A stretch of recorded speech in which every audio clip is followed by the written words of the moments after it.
We maintained the office up to the point we were able to also at our own expense, just to keep the work going. All of us dare not leave Liberia while the archives were still in a building, a private building, whose lease rental was about to expire. We had to get the archives out of there, again at our own expense. But thank God Georgia Tech listened and understood, so we took the archives out.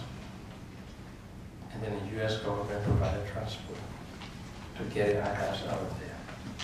The moment it was there, we shut down the commission, again on our own. So there are issues that the report and the recommendations have raised. And if there are any causes of conflict in Liberia identified, there's a redress in the report of the TRC. The entire object of the TRC, according to the TRC Act, was to promote peace, national security, unity and reconciliation.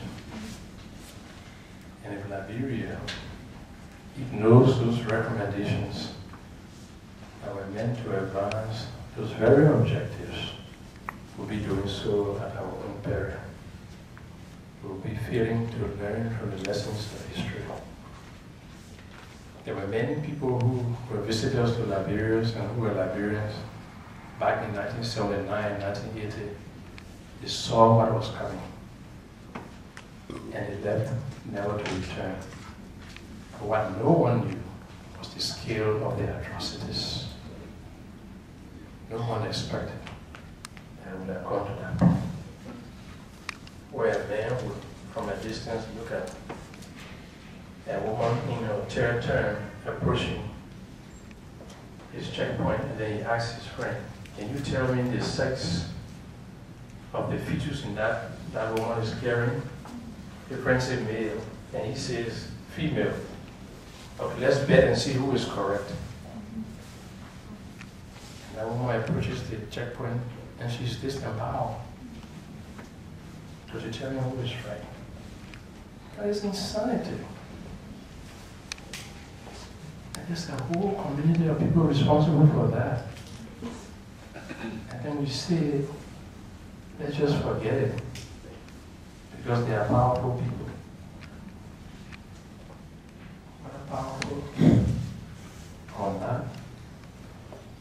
A time of reckoning came, and our Liberian public got to understand that the law is above everybody. Here we were ordinary citizens. We didn't carry arms. We didn't have any authority beyond the moral authority of our people. And we made powerful warlords to appear before the commission and be queried in public. Everybody was. They sent a lesson to the Liberian people. Be mindful what you do today, because tomorrow you go account. Today, public accounting is an issue, and people are trying to understand what it means. The recommendations address corruption.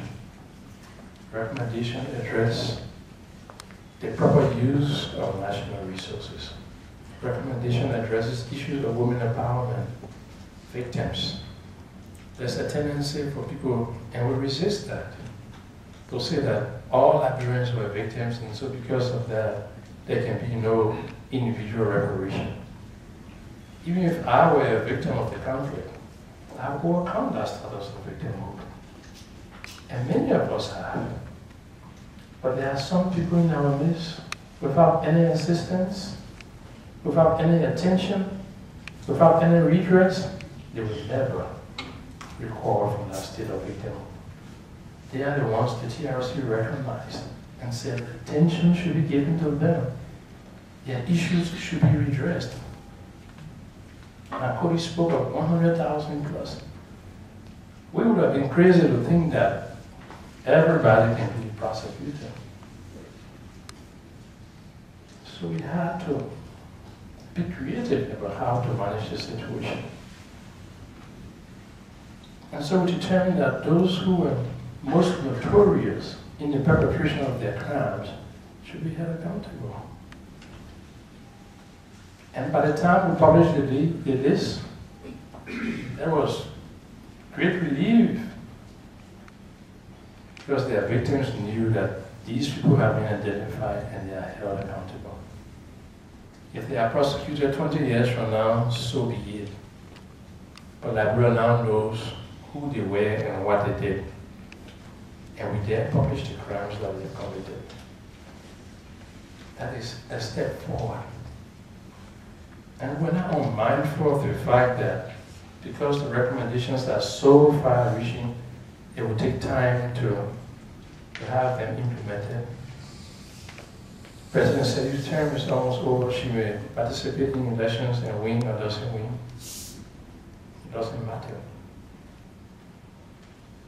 Even if another 6 years and recommendations are not implemented, it doesn't matter. What matters is that we own the recommendations. We believe the object of the recommendations.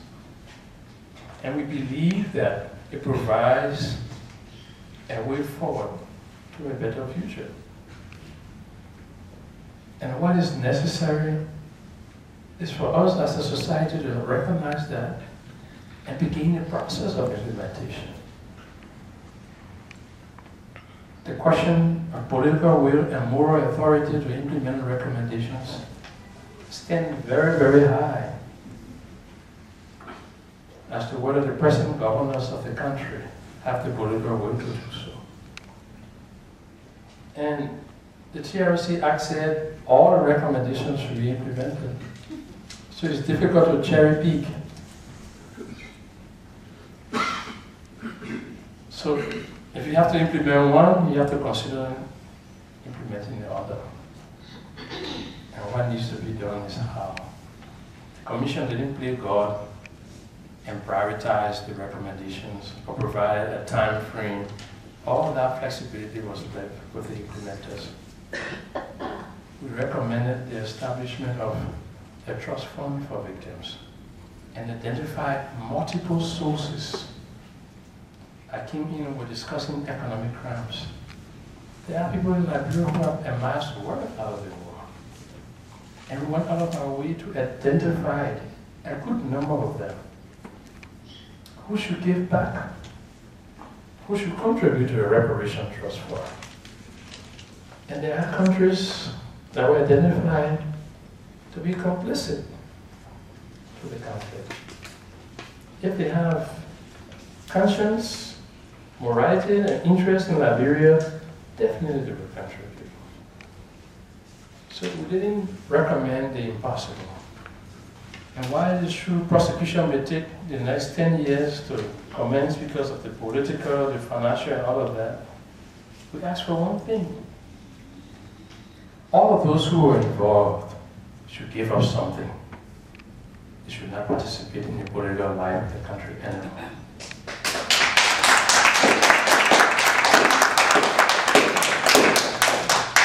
Because there is a danger during times of transition to have people of the old order involved in the transition and moving forward beyond the transition. The issues of trust, the issue of commitment to reform, and we're talking about reform today. We're talking about corruption being as high as it was in 1970 or 1979 or 1980. No one should be surprised when the players of the 80s are the same players today.